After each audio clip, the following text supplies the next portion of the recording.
सही देबू तू धोखा कबो सोचल न रही।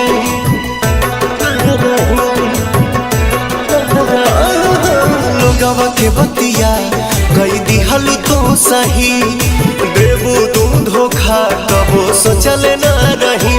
पाके दूसरा के भोले भुला जाइबू हो, पाके दूसरा के भोले भुला जाइबू हो। आँख से आँख अपना मिला पैबू हो, आँख से आँख अपना मिला पैबू हो।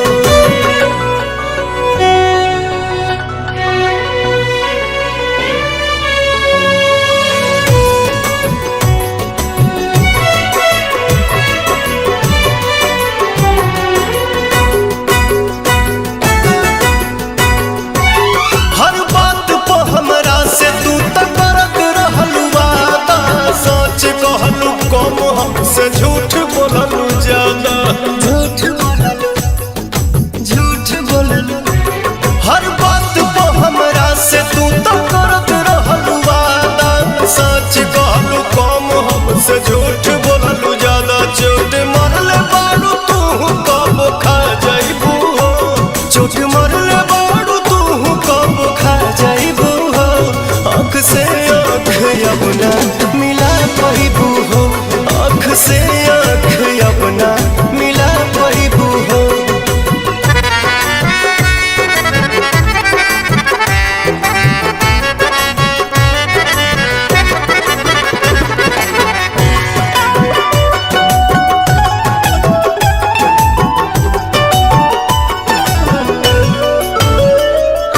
टिकबू न कहीं तू जल्दी हाल रही ऐसन, हर केहू मिली नया जात पवन जैसन। याद पवन याद पवन टिकबू न कहीं तू जल्दी हाल रही ऐसन, हर केहू मिली नया जात पवन जैसन। हमर जान के तनो सोहरत तू पा जाइबू हो, हमर जान के तनो सोहरत तू पा जाइबू हो। आँख से आँख अपना मिला पैबू हो, आँख से आँख अपना मिला पैबू हो।